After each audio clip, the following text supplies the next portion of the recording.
السلام علیکم۔ وعلیکم السلام۔ آج ہم گوگل کی ایک کافی دلچسپ نئی چیز پر بات کر رہے ہیں، گوگل نوٹ بک LM۔ سنا یہ کافی مختلف ہے۔ جی بالکل، یہ گوگل لیبز نے پچھلے سال جون 2023 میں ایک طرح سے تجرباتی ٹول کے طور پر لانچ کیا تھا۔ اچھا۔ اور یہ گوگل کے جو لینگویج ماڈلز ہیں نا، جیسے پام 2، ان کو استعمال کرتا ہے۔ تو یہ مطلب صرف نوٹس لینے والی ایپ تو نہیں ہے پھر؟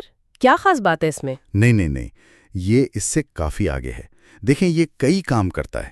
آپ اسے اپنی دستاویزات دیں، جیسے PDFs، آرٹیکلز یا اپنے نوٹس، جی۔ تو یہ ان کا خلاصہ یعنی سمری بنا سکتا ہے، ان سے اسٹڈی گائیڈز تیار کر سکتا ہے۔ اوہ، اسٹڈی گائیڈز بھی؟ جی، اور آپ جو مواد اسے دیں گے نا، اسی کی بنیاد پر آپ کے سوالوں کے جواب بھی دے سکتا ہے، تحقیق کو منظم نوٹس کی شکل دے سکتا ہے۔ یعنی یہ صرف ڈیٹا رکھتا نہیں بلکہ اسے پروسیس کرتا ہے، سمجھتا ہے۔ بالکل، یہی اس کا بڑا فرق ہے۔ یہ ایکٹیو طریقے سے آپ کے مواد کو پروسیس کرتا ہے، اس کا تجزیہ کرتا ہے، اور پھر AI کی مدد سے آپ کو نئی باتیں، نئے آئیڈیاز بھی بتا سکتا ہے۔ اچھا، تو یہ عام نوٹس ایپ سے بہت مختلف ہوا؟ جی، وہ تو بس آپ جو لکھیں وہ محفوظ کر لیتی ہیں، یہ آپ کے لکھے ہوئے مواد کے ساتھ کام کرتا ہے۔ استعمال کرنا کیسا ہے؟ مطلب اگر کوئی آزمانا چاہے تو؟ طریقہ تو کافی سیدھا ہے۔ آپ کو گوگل نوٹ بک LM کی ویب سائٹ پر جانا ہوگا۔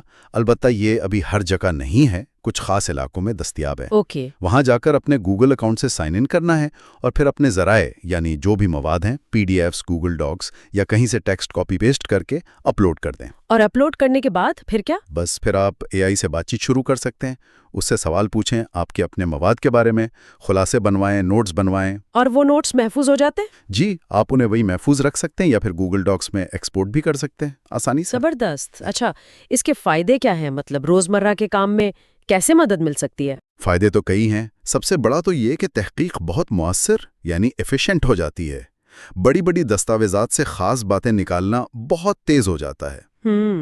پھر AI جو خلاصے بناتا ہے وہ لمبے چوڑے ٹیکسٹ کو سمجھنے میں مدد دیتے ہیں، اور یہ سیکھنے کے عمل کو بھی بہتر بناتا ہے۔ آپ چیزیں زیادہ آسانی سے یاد رکھ سکتے ہیں۔ اور گوگل ڈاکس وغیرہ کے ساتھ بھی چلتا ہے؟ جی ہاں، گوگل ورک اسپیس یعنی ڈاکس اور ڈرائیو کے ساتھ آسانی سے مل کر کام کرتا ہے، تو وقت تو بچتا ہی ہے۔ یہ تو بہت کارآمد لگ رہا ہے۔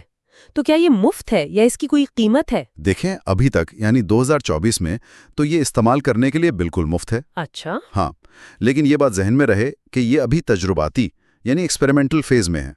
ہو سکتا ہے آگے چل کر گوگل اس میں کچھ پریمیم فیچرز ڈال دے یا کوئی سبسکرپشن ماڈل لے آئے۔ فی الحال مفت ہے۔ پاکستان میں اس کا کیا اسکوپ دیکھتے ہیں؟ کون لوگ اس سے زیادہ فائدہ اٹھا سکتے ہیں؟ پاکستان میں تو یہ بہت سے لوگوں کے لیے مفید ہو سکتا ہے۔ دیکھیں، طلباء اور محققین، جی، خاص طور پر جو امتحان کی تیاری کر رہے ہیں، جیسے MD CAT، CSS یا یونیورسٹی کے ٹیسٹ، وہ اپنی کتابوں، نوٹس، تحقیقی مقالوں کا خلاصہ بنانے، اسٹڈی نوٹس تیار کرنے کے لیے استعمال کر سکتے ہیں۔ صحیح۔ اور پروفیشنلز کے لیے، بالکل، جیسے صحافی ہیں، وہ لمبی پریس ریلیز یا رپورٹ سے جلدی سے اہم نکات نکال سکتے ہیں۔ بزنس والے لوگ مارکیٹ ریسرچ رپورٹس کو سمجھ سکتے ہیں، پریزنٹیشنز بنا سکتے ہیں۔ وکلاء یا ڈاکٹرز؟ جی، وکلاء قانونی دستاویزات، کیس فائلز کا تجزیہ تیزی سے کر سکتے ہیں۔ ڈاکٹرز اور میڈیکل سٹوڈنٹس، خاص کر جو FCPS، PLAB، USMLE جیسے امتحان دے رہے ہیں، وہ میڈیکل جرنلز اور ریسرچ پیپرز کو سمجھنے کے لیے استعمال کر سکتے ہیں۔ اور IT والے؟ ہاں، software developers, IT professionals, وہ تکنیکی documentation, coding references, API docs وغیرہ کو منظم کرنے، ان کا خلاصہ بنانے میں استعمال کر سکتے ہیں۔ بنیادی طور پر جہاں بھی معلومات کا حجم زیادہ ہے، یہ کام آ سکتا ہے۔ تو خلاصہ یہ ہے کہ یہ ایک کافی طاقتور AI ٹول ہے جو معلومات کو ہینڈل کرنے کا طریقہ بدل سکتا ہے، تحقیق اور نوٹ لینے کو بہت آسان بنا سکتا ہے۔ بالکل، اس میں کوئی شک نہیں۔ حالانکہ یہ ابھی نیا ہے، تجرباتی ہے، لیکن اس میں پوٹینشل بہت ہے، خاص طور پہ پاکستان میں طلباء، پروفیشنلز، محققین کے لیے۔ یہ صلاحیت کہ یہ تیزی سے معلومات کو پروسیس اور سمرائز کر سکتا ہے، اسے قیمتی چیز بناتی ہے، اور چونکہ فی الحال مفت ہے تو اسے آزمانے میں کوئی حرج نہیں۔ یہ واقعی ایک دلچسپ موڑ ہے۔ جب AI ہمارے لیے اس طرح معلومات کو سمجھنے اور پیش کرنے لگے گا تو مستقبل میں علم یا سیکھنے کا تصور ہی شاید بدل جائے۔ جی بالکل، یہ ایک اہم سوال ہے۔ اللہ حافظ۔